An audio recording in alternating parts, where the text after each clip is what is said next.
Ah, Capcom. Remember when Capcom and Konami used to be seals of quality that you were at least in for a really good time? I mean, at least the former's back to that. For the most part, yeah. Yeah. I'm actually starting this by showing the start screen again one last time, because I want to show something that I was only able to do on my backup Xbox. You see that dial rotating? That's the tuner dial that I recorded in the the calibration menu. That right there is actually a code that you can input on the start screen that will unlock all missions and VT units in free mission. Oh, cool. That's basically how I was able to get early access to all of those stuff to record for the LP. But since I didn't record it as far back then, I had to boot up my backup Xbox to show that. So they basically put in like an unlock code for a safe in this. Yeah, basically. You have to basically turn it to each of those spots and hold it there for about a second before turning. That's kind of cool, I'm not gonna lie. Yeah. But now we're going back to, if you recall, I briefly showed at the start of Mission 11, starting a new campaign with another character, Australis.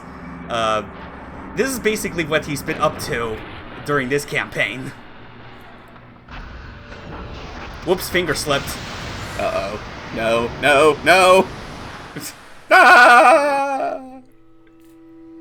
Yeah.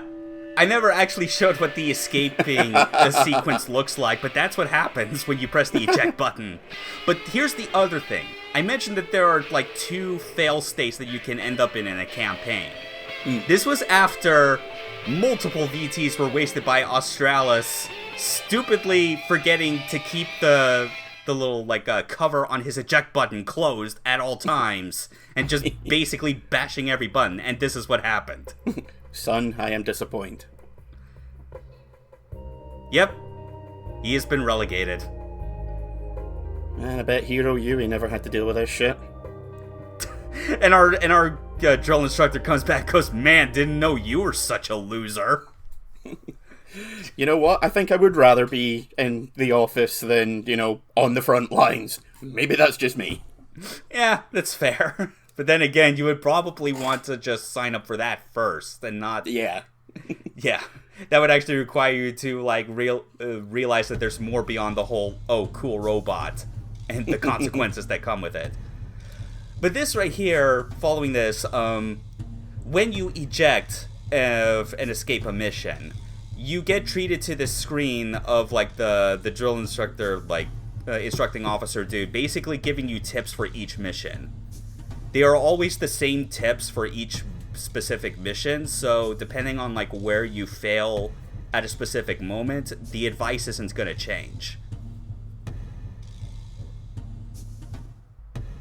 When does he start telling jokes about his giant hand?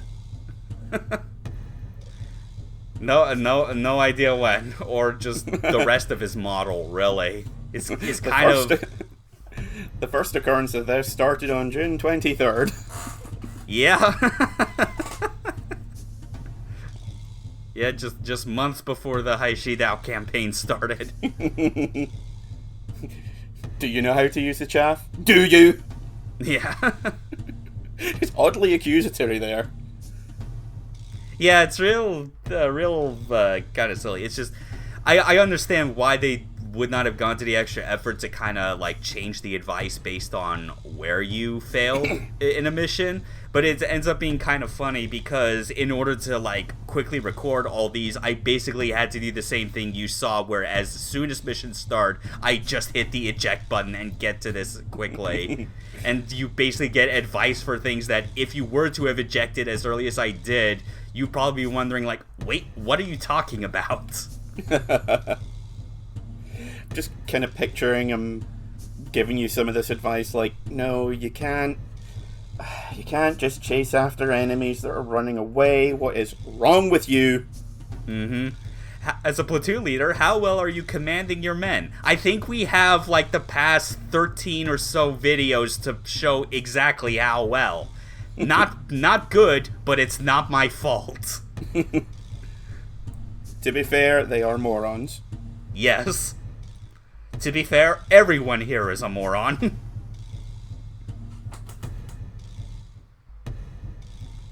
that one for mission 13, I kind of realized I had like I think I like sped through it a bit too quickly trying to like go through this. But again, it's like you can all pause this to like more easily read it if you need be. We are not your puppets. We're not gonna like annoyingly narrate every single text box like some other hacks. Just do everything in a really annoying voice, even to the point of people unsubscribing. Yeah. Even if there are a lot of enemies, it takes a long time, which could be the end. Yeah. I have no one but a giant hand. This is my black guy impersonation. Whoa! Okay. Yeah. Good night, everybody. What the fuck else was I supposed to say? This is the only dude here. Yeah. Whatever. It's not like this channel already had that many subscribers anyway. Who gives a shit? Well, thanks to both of you. We're sorry to see you go. It's been fun. Yeah. That mission 20 advice was weird because of how it mentions that the enemy you're facing uses a plasma torch, even though those were the Prominence M2s, and I'm pretty sure the thing you should be more concerned about is the Macross missile massacres they have going on. Yeah, most of the advice here is very specific to certain things that you're guaranteed to see, and then you have stuff like that where it's like, this doesn't really apply in any possible scenario. Could be that some of these were written before they had the nitty-gritty of the missions nailed down, and they're just like, fuck it, no one cares. No one's likely to see any of these. That's possible, yeah. So we're back in mission 6. You can kind of see, like, this is where all the Geralax infinitely spawn out of. But we're going back here because this is one of 2 missions in which we can pick up a bonus thing with our little grabby arm. Right here in another this corner. cow? No, it's not a cow. It's a soldier who apparently got stuck here. I believe his name is Arnold. I forget his rank. But we gotta try and pick him up and escape while all these Geralax are continuing to just torch us. I am hammering on the extinguisher button on my controller for dear life, and because of just all the particle effects going on, I start to wonder, wait, did the dude that I grabbed in my arm get killed as I was turning? And no, he's still fine. You can see him right there. Oh god, what's happening? This is a nightmare. He is just covered in so many burns and extinguisher liquid of some indeterminable substance. Also, kind of, maybe it's just the model, but it kind of looks like all his clothes have been burnt off. He looks naked. He kind of, yeah, it's a... Yeah, we just picked up a Ken doll. That's the unfortunate truth right here. These aren't even real people. But yeah, once you pick the guy up, you then escape the mission like normally, and it's important that you have to keep your manipulator arm out the entire time. Because if you press the button to put it away, you drop him. If you press the button that's used to fire your side weapons, you crush him. Oh! So, yeah. See, I was kind of expecting if you put the arm away, then crunch. No. Well, no, because, like, that's the thing. Like, we joked about how we picked up the cow and brought it back to base. That's what happened in our heads. In reality, when I pressed the button again to, like, quote, put it away, I just put it back down on the ground. That was the thing. I'm kind of disappointed, I'm not going to lie. I know. There should have been, like a bonus stat of, like, you grabbing stuff and putting it away in, a compartment on the back of your VT. Yeah, your commander comes out and he's like, spines aren't meant to bend that way, turns out. Yeah. Oh, this guy's gonna have the weirdest PTSD. Mm-hmm. And now we're in mission 20 to pick up the second person, and this one's a lot trickier because the person's, that we're gonna call Silver Star, his placement is random. Also, here's what happened that I was talking about, where if a railgun hits you, you have to go through the boot up process again, because your systems get shut down. Oh, yeah. Yeah, and I'm still getting pelted during the whole process. Good thing this isn't a juggernaut. But yeah, look at my damage. I am down to like 1/4 health. Ouch. Yeah. So you have to look at each of these watchtowers. Hopefully none of them get destroyed as you're going along looking for them, until you find the dude on top. You find Silver Star, and once you get the right angle, assuming it all lines up properly, you pick him up. There we go. Yep. And then you just destroy the remaining Prominence M2s, and then the mission's complete. Obviously, this could be a bit tricky because the railgun is a side weapon, and we are denied access to it while we're holding on to this guy. But yeah, it's kind of a nightmare trying to search for him during this mission, because you gotta, like, the best way to go about it is to get rid of at least 2 of them, and hopefully keep enough distance from the third that they won't try and attack you during the process of the search and rescue. But you might also be thinking right now, like, with these 2 soldiers that we are rescuing in these separate missions, what exactly do they get us? Well, normally they also, like, get you, like, a whole lot of combat/supply points if you bring them to the end of a mission, but that's kind of not important because I did these in free mission anyway, because if you try and do these in a campaign, it's going to be real tough, and you're probably going to end up with so many losses that once you actually get the extra supply points from completing it this way, you're more likely just going to break even instead of get a huge bonus in points. Yeah, you're just going to waste so much ammo, you're operating at a loss. Pretty much. But more importantly, what you actually get out of this are 2 bonus abilities or modes. The first, when you rescue Arnold, is a cheat that you activate at the briefing menu called Weapon All.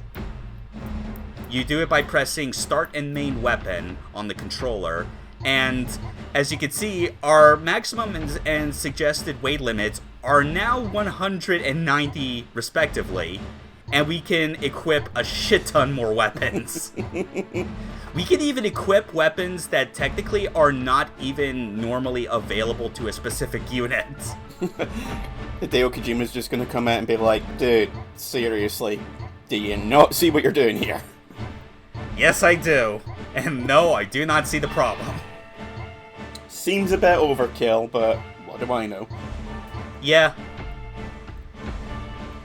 So yeah, when I decide to just go fuck everything and, like, bring in everything I can with this cheat, this is typically the loadout I like to use. Just the biggest guns imaginable. No big deal. 3 railguns, the best smoothbore, a machine gun, and one of the best missile launchers. But now the second thing you get when you rescue Silver Star is a flashlight. Okay, that's underwhelming. No, it's actually quite interesting because on the controller you have 3 function keys, F1, F2, and F3. If you were to never unlock this by rescuing Silver Star, the F2 button would never see any use. And this leads into a theory that I recall seeing mentioned that I'm inclined to agree with from watching like recorded like videos of like people from like the Steel Battalion Line of Contact community just playing games through X-Link Kai, and one of the members on there, like I think his name was Z Rust, mentioned about the flashlight in the original, where like his theory behind it, why it's an unlockable, is that they probably designed the game wanting to have this be a prominent feature, but decided against it for a number of reasons, and but still wanted it there in some capacity, so they basically made it a cheat option. And part of that, the reason why I think they did not make it a normal part of your repertoire, is that it is a massive resource hog. Like, you see it, I showed it in this mission specifically because not only is it nighttime, but you can see how good like the shadowing is up on like these places where we have to plant the bombs. Yeah, and like if you were to take this, like stay close up on the wall during that time, or even go inside and shine the flashlight, you basically tank the game's performance down to like, I'm pretty sure it gets to like the high single digits. It's that bad. Yeah, I mean, does look good in it looks almost Silent Hill. Yeah, it's pretty impressive, I have to say. Yeah, like, it's impressive lighting tech that they realized that, like, they didn't want to compromise on in order to get better performance. I can see why they would want to have something like that for the earlier generation mechs, because some of them don't have night vision, which might be why they planned for that. Well, they do all have night vision. It's just that Gen 3 is the one that I think is more readable because it's a blue instead of like a kind of crappy regular green tint. Right, okay. Yeah. But right now what I'm showing is that we can actually change our character voice in missions to Japanese, and when you beat the game on Veteran, which is what that preview video was, you can basically change the 3 different versions of like your main character, of Oscar 3 or X-Ray 1, to like 3 different Japanese actors. But here's also another thing when you complete it. You get the ability to turn on or off like the monochrome for like the on your VTs. So we're actually loading up a VITS, and I specifically turned off the Crt Mono filter that this has, so you can now actually see the colors. Holy crap, it's a revelation. Yeah. And likewise, this isn't exclusive just to the VITs. Any VT can have the switch between like color or mono. So naturally, you're gonna see what happens when we say put CRT mono onto a Gen 3 VT. Which is done, I believe it's by pressing start and line color change on the controller. Those are like the one combinations you have to do, and you have to specifically press them during that loading screen, because that's where you see the indicator. So yeah, loading up with the Quasar, press the buttons, and now we got CRT mono. Also, I forgot to mention during the times I shown this video, if you can use the sight change stick to rotate that wireframe during what few seconds of loading you have. But yeah, here's the Gen 3 with black and white. Wow, it's like the last episode of Gunbuster. Yeah, pretty much. It's also still far more, I think, readable in the long run compared to using it on the original VITs or other Gen 1 VGs. Yeah. Well, just the because VITs, you've got like an incredibly tiny monitor to begin with. Yeah. So... Funny enough, though, the instruments on the left and right side at the bottom are still, like, blue-colored, obviously.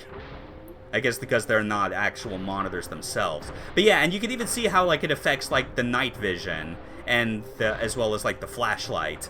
Yeah. Yeah, in fact, when you just straight up use the night vision in this mode, it really does feel like it's just like a color inverse. Just kind of cool. And here's what I'm talking about as well, like with the flashlight out, like when you have it on this water with the shaders. Oh. Yeah, it's like crap. Yeah, it tanks it, and also combining both of those things at once, bad idea. Now we're on to Desperado Mode, and this is you're gonna see a lot more clearly now, like the sort of things that this game does as you go up in difficulty, and that is how it makes things harder. Is on top of giving you slightly less armor and enemies dealing more damage, the biggest change is that projectile speed across the board speeds up.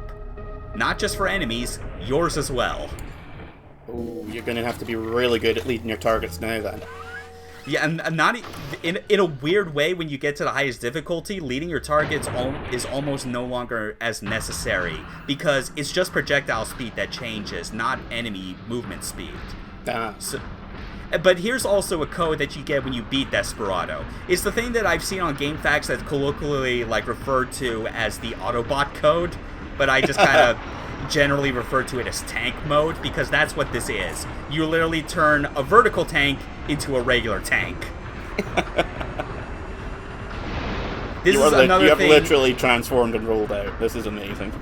Yep, and when you're in this mode, not only does even though it lowers your profile, enemies will still aim like downwards to try and hit you. So it not only moves your hitbox, but also like the way in which enemies track you. But the biggest benefit in this mode is that You can turn as hard as you can while in 5th gear at max speed, and you will not tip over. I have to say, I am actually impressed that it does change the size of your hitbox, and that the enemies compensate for it. Like, that's unexpected. Yeah, like, it to the point where I was almost disappointed, because I was wondering, there's no, like, I could only hope that this makes it, like, possible to cheese certain moments like the boss at the end of Mission 23. But no, it doesn't. They actually do something smart for once. Again, like, I am genuinely impressed by that. Yeah, it's fun to do it this way, though, for, like, if just for the purpose of wanting to get from point A to B. But this also goes back into the theory that Z-Rust had about the flashlight, and how I kind of extend it to all of these bonus features that you can unlock, in that these were clearly all things they tested and had for consideration as part of the main game, but felt they kind of defeated the purpose. Yeah, this has way too much thought put into it to be just a bonus mode. Yeah, but the thing is, like, the thing that kind of breaks it for me, and why I feel like it's, like, why they decided against having it be a main feature, is the fact that you do not tip over when turning in this. Like, they wanted that to be part of the challenge in learning how to best control your VT, is, like, managing your speed and turn radius accordingly based on, like, what your current gear level is.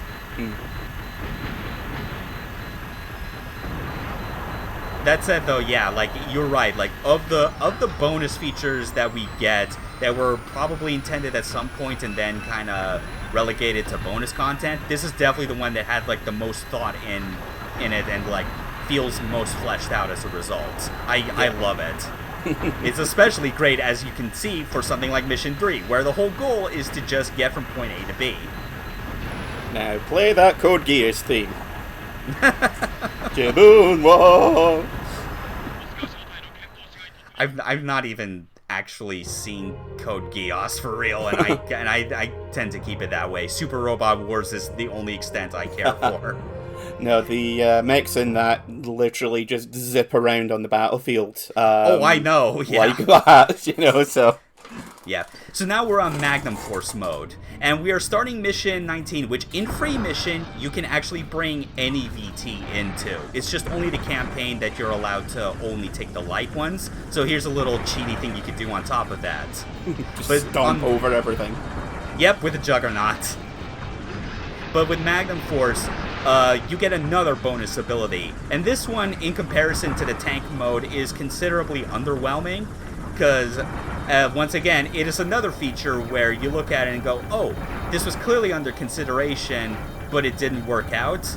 And if I'm being honest, I feel like it didn't work out to the point that they should have nixed it entirely. Because I feel like even to do it as a sort of like goofy side thing, it's way too much. It's way too cumbersome.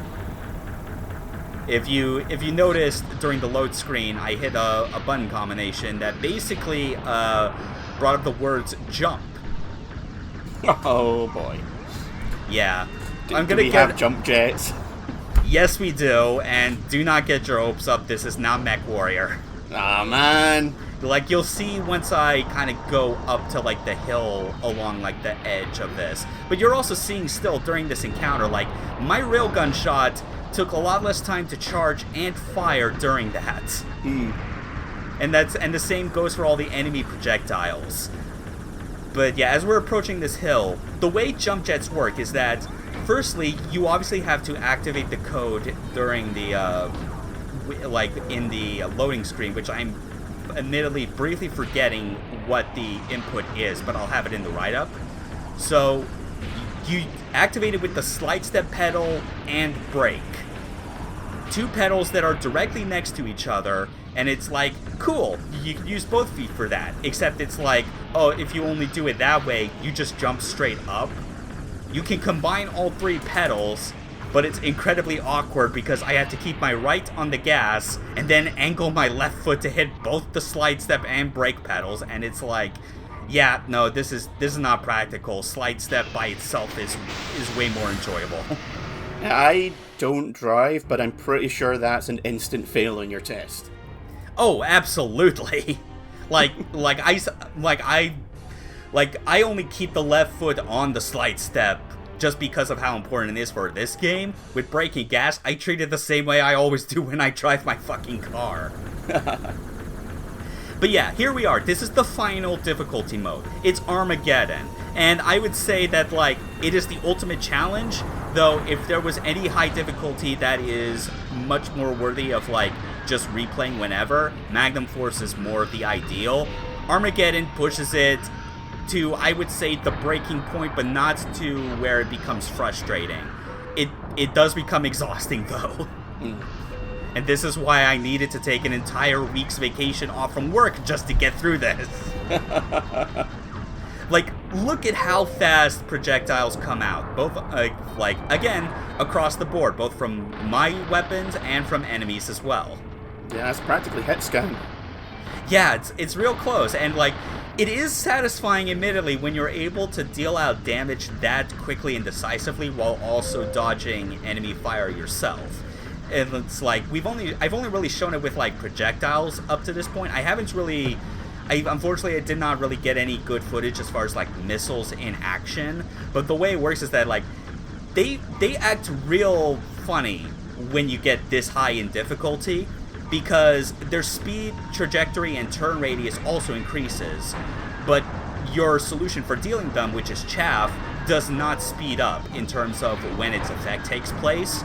So you actually need to pop off chaff basically from way farther away than you would on normal difficulties, or just keep hammering the button just to have a constant field out at all times. Like, it's that bad. You basically need to mash it if you want to destroy, like, the destroyer that's out on the water in Mission 14, you know, the one that's patrolling the docks. Yeah. It gets real nuts. And it's like, in Mission 20 with the Prominence M2 is like, same deal. Just do not let them get a single salvo off or you're dead. It's like, I might have to go out the house today. Might as well just hammer that chaff button like it owes me money. Yeah, but still, like, as far as how this game approaches difficulty overall, this puts this game, I'd say, on the very short list of games in which you can say it does higher difficulty settings correctly. Because I mentioned before, like, yes, your armor is weaker the higher you go, and enemies deal more damage, but it's like that, like, the rate at which it increases is not at all the same exponential rate that the projectile speed goes up. Like, you're obviously going to survive. Well, your survivability is going to be, like, way less, like, as a result, but by the same token, they'll still go down, like, just as quickly, if not more so, if you already have, like, a clear, like, knowledge and memory of where everything is in each mission, which is why that there are 6 difficulties in total, and they expect you to play through at least 5 of them at the minimum. Because, yeah, you have normal and rookie at the start, and rookie is, like, the only time you should really be using that, I feel, is, like, early on, if all you care about is getting enough supply points to get through. Yeah. But we've shown pretty much everything there really is to show off. Well, except for a couple things. I unfortunately forgot to show the interesting method that you can actually pause the game, but it's not really that. It's something that I can just describe in the write-up. You basically unplug the controller. It just pauses the game automatically.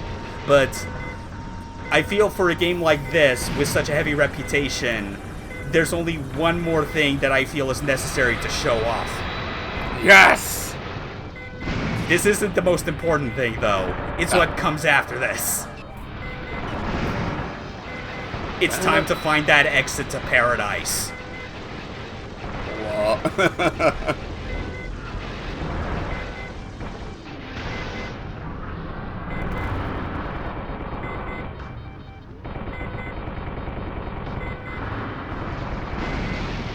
Johnny 5, no!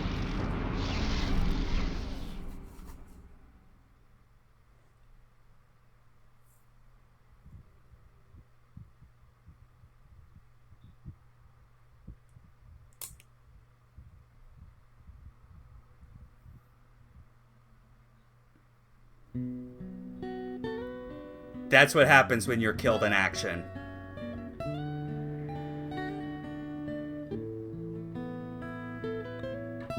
Yeah, rip.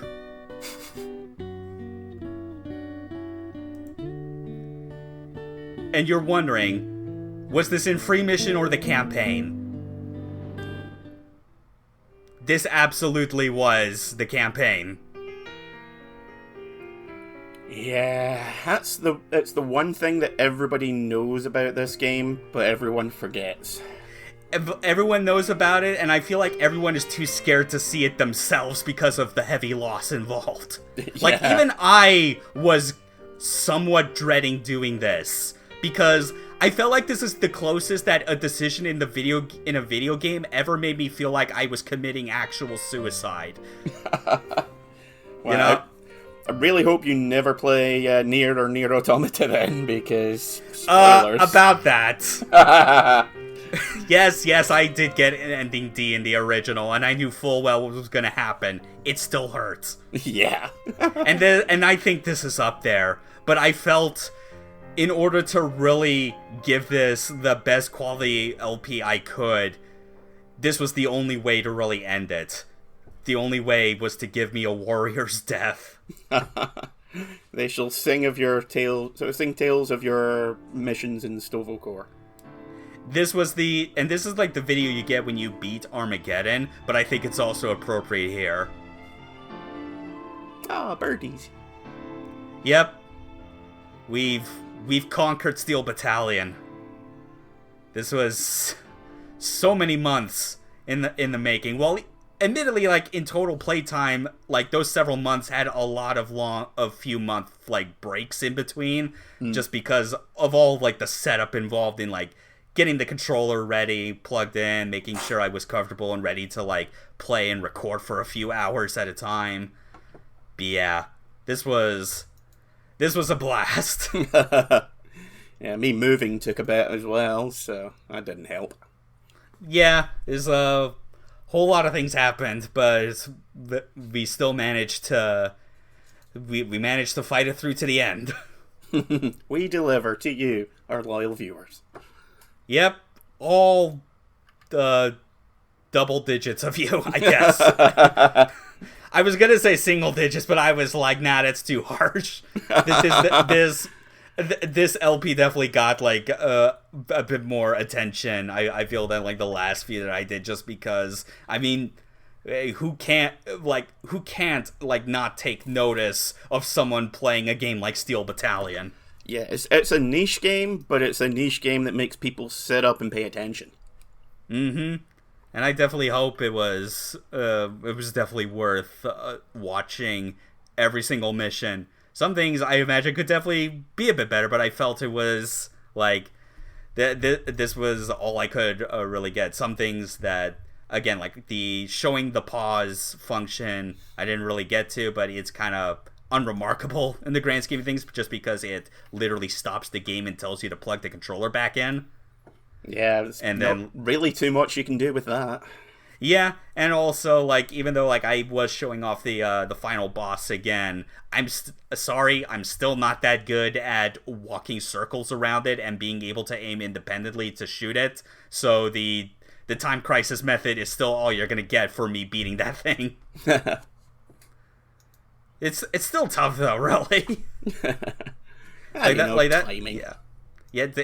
It's very Armored Core final boss in and how it feels, but in the way, like, if you're not taking the safe, efficient strats against those, are you really playing it though?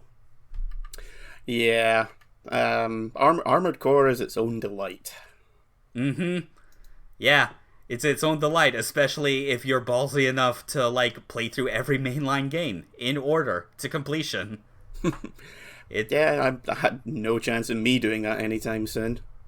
Nah, yeah, I already did it myself, so that's already off my back. Yeah. But yeah, these 10th LP total, man, to think that's how many I've done over the years, like, that's done. Still no current plans yet for what the next one will be. I've got a couple ideas, but whether or not I'll get around to doing them, like, in, like, a short amount of time, it remains to be seen, just because of all, like, the other projects I've been doing, primarily streaming. But stay tuned just for anything else, or just the myriad of like Twitch VODs that I re-upload, because you should never trust Twitch with archival. Oh God, no. Yeah. Take care, everyone. Later. Peace.